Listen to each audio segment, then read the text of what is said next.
Hello guys. आज हम करेंगे NPV case study. Case study start करते हैं। ABC manufacturing is a well established company in the consumer electronics industry. The company is considering a significant investment in a new product line, which involves developing and launching a line of smart home devices. The management team wants to assess the financial viability of this project by calculating its NPV, net present value. तो ABC company एक product line में investment करना चाह रही है। उसका reason क्या है? स्मार्ट होम डिवाइसेस बनाना चाह रहे हैं। पहले डेवलप करेंगे, अगर वो सक्सेसफुली डेवलप हो जाता है तो वो लॉन्च करेंगे मार्केट में to sell the product to the public. अब मैनेजमेंट कह रही है क्या हमें इस प्रोजेक्ट में इन्वेस्टमेंट करना चाहिए या नहीं करना चाहिए। तो प्रोजेक्ट डिटेल्स को रीड करते हैं। Initial investment the initial cost of the project which involves research and development, marketing, everything is 5 million. 5 million initial investment required है प्रोजेक्ट स्टार्ट करने के लिए, जिसमें हर एक्सपेंस इंक्लूड है। अगर प्रोडक्ट सक्सेसफुली हो जाता है तो कैश इनफ्लोज, जिसको हम नेट कैश इनफ्लोज कह सकते हैं, वो हमारे हैं ईयर 1 में 1.5 मिलियन, ईयर 2 में 2 मिलियन, ईयर 3 में 2.5 मिलियन, ईयर 4 में 2.2 मिलियन, ईयर 5 में 2.8 million. Discount rate. ABC Manufacturing uses a discount rate of 10% for evaluating projects. This rate represents the company's required rate of return and reflects the cost of capital. 10% use करना चाह रही है company as a discounting rate, जो कि rate of return हर साल जो company profit earn करती है, जो उन्होंने कैपिटल इन्वेस्ट किया है वो 10% अर्न करती है, जिसको हम बोलते हैं रेट ऑफ रिटर्न। और ये कॉस्ट ऑफ कैपिटल को भी रिप्रेजेंट करता है। कॉस्ट ऑफ कैपिटल क्या होता है कि आपने जिससे फाइनेंसिंग लिए वो आपसे कितनी डिमांड कर रहा है हर साल वो फाइनेंसिंग देने के लिए। जैसे कि हम बैंक से लोन लेते हैं तो बैंक कहता है 1 लाख मैं आपको लोन दे रहा हूँ, 1 साल बाद आपने मुझे 10% इसका इंटरेस्ट देना है, जिसको हम कहते हैं कॉस्ट ऑफ कैपिटल। 1 लाख हमने लिया, उस पर कॉस्ट कितनी दे रहे हैं हम? 10%। तो कंपनी का कॉस्ट ऑफ कैपिटल और रेट ऑफ रिटर्न 10% को रिप्रेजेंट करता है। तो कंपनी कह रही है कि इस प्रोजेक्ट में 10% ऑफ यूज़ करें as a cost, as a discounting rate. Objective यही है कि हमें फाइंड करना है कि प्रोजेक्ट में इन्वेस्टमेंट करनी चाहिए या नहीं करनी चाहिए। तो अब हम करते हैं बात एक्सेल पे। I have put every data, period, cash flows, millions dollar. अब प्रेजेंट वैल्यू मालूम करेंगे और एनपीवी मालूम करेंगे। Discount rate 10%। तो पीरियड 0 पे इनिशियल इन्वेस्टमेंट आज के दिन कंपनी कितनी कर रही है और उसकी प्रेजेंट वैल्यू क्या होगी। प्रेजेंट वैल्यू मालूम करते हैं, this divided by 1 plus interest rate. इसको मैं करूँगा फिक्स की शॉर्टकट आपकी जो है आपको स्क्रीन पे नज़र आ रही है। This bracket over power 0, because आज हम ये इन्वेस्टमेंट कर रहे हैं। Then enter. Now just simply break down it. अब हम देखते हैं कि 5 को जब हमने डिस्काउंट किया 10% से तो 5 मिलियन मिला। क्यों? क्योंकि 5 मिलियन की आज की वैल्यू आज ही के दिन 5 मिलियन है, ये ऑब्वियस है। बट 1 साल बाद जो हमें 1.5 मिलियन मिलेगा, अगर उसको डिस्काउंट करें 10% से तो उसकी आज के दिन वैल्यू होगी 1.36 मिलियन। इसको हम फर्दर देखते हैं कि दिस जो 1 साल बाद मिलेगा 1.5 million divided by 1 plus 10% discounting rate power 1, क्योंकि 1 साल बाद हमें मिलेगा। एंड सेकेंडली हमने जो फिक्स किया ये 10%, अगर हम फिक्स ना करते और जैसे मैंने यहाँ से ड्रैग डाउन किया ये, अगर फिक्स ना होता तो ये भी ड्रैग डाउन हो जाता नीचे। सेम जैसे ये 0 से 1 आ गया ड्रैग डाउन, क्योंकि मैंने यहाँ पे 0 को फिक्स नहीं किया था। That's the concept of fixing. अगर हम एनपीवी की बात करें तो एनपीवी सम करें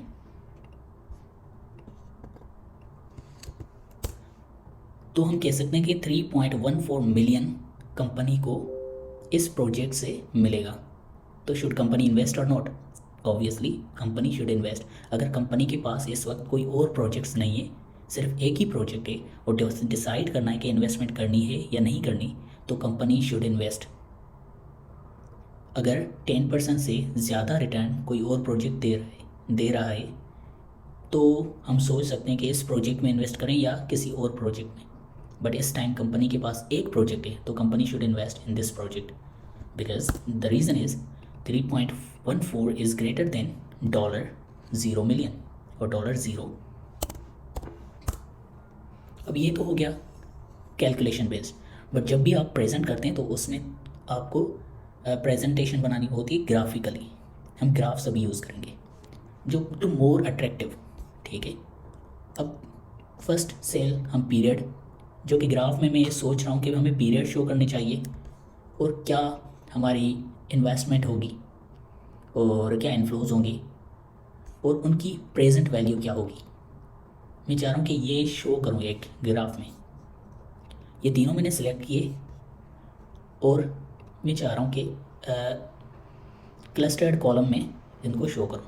वेरी गुड, ये आ गया। फर्दर इसको हम फॉर्मेटिंग करते हैं।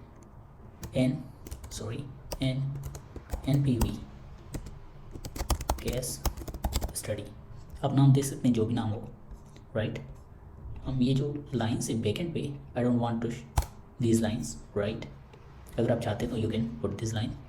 यहाँ पे मैं एक और चीज़ देख रहा हूँ जो कि एडिट करनी चाहिए, वो ये है कि पीरियड्स जो हैं यहाँ पे साथ आ रहे हैं। आई don't want them here, right. इसको हम करते हैं कैंसिल। सेकंड थिंग इज़ जो 1 है यहाँ पे, जो टाइम पीरियड है जो कि शो कर रहा है वो 1 से स्टार्ट हो रहा है, बल्कि यहाँ पे, बट यहाँ पे हम देख सकते हैं 0 से इन्वेस्टमेंट 0 पीरियड में, यहाँ पे इन्वेस्टमेंट 1 पीरियड में हो रहा है। तो इसको भी हमने एडिट करना है। Simply click on this, select data, और ये हम जो शो करना चाह रहे हैं ये हॉरिजेंटल एक्सेस पे शो करना चाह रहे हैं। तो 0 to 5 हमारा हॉरिजेंटल आ गया, ओके करेंगे, ग्रेट। ये हम देख सकते हैं कि 0 पे हमारा इन्वेस्टमेंट है, फिर कैश इनफ्लो और उसकी present value, and same for all the years. इसको हम फर्दर किसी और रिप्रेजेंटेशन में कर सकते हैं। मैं चाह रहा हूँ ये करूँ। अब इसको एडिट करते हैं, ये नहीं, but like may be this, या this is good, right.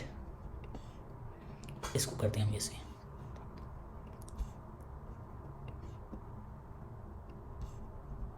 Great. चलें, ये तो हो गया, बट यहाँ पे मुझे ये शो नहीं हो रहा कि मुझे NPV कितनी है इस प्रोजेक्ट में। तो NPV के लिए हम एक और ग्राफ बनाएंगे। इस ग्राफ पे भी हम ऐड कर सकते हैं, but I want another graph जो कि हम बाद में एडजस्ट कर लेंगे। इंसर्ट, रिकमेंडेड इज दिस, या that's great, I want also this. इसको हम कर लेते हैं छोटा थोड़ा, या दैट्स ग्रेट। इसको cancel, I don't want this, I don't want this. इसकी थोड़ी फॉर्मेटिंग कर लेते हैं हम। इसकी अगर फॉर्मेटिंग में आए तो शेप नो फिल, ग्रेट, और इसको हम नो फिल करते हैं। आई एम सॉरी, इसको नहीं, दैट्स, या इट्स परफेक्ट।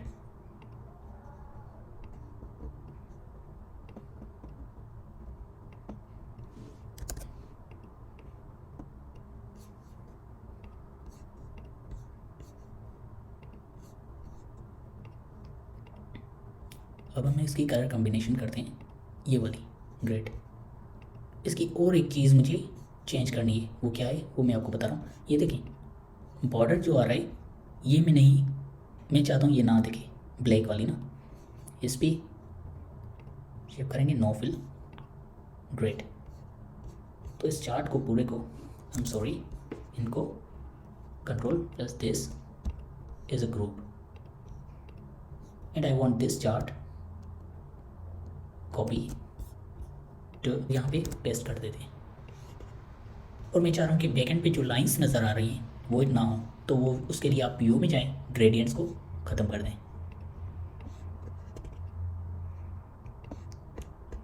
तो here is your representation, I am sorry.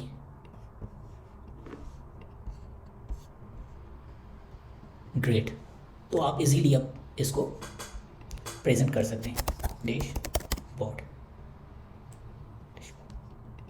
Right. और जो भी इसको आप नाम दें, हम कलर कर देते हैं दिस। तो प्लीज़ टेल मी आपको कैसा लगा ये वीडियो। अगर आप चाहते हैं ऐसे ही प्रोजेक्ट में आगे करूं तो you can subscribe my channel. Thank you very much, have a nice day.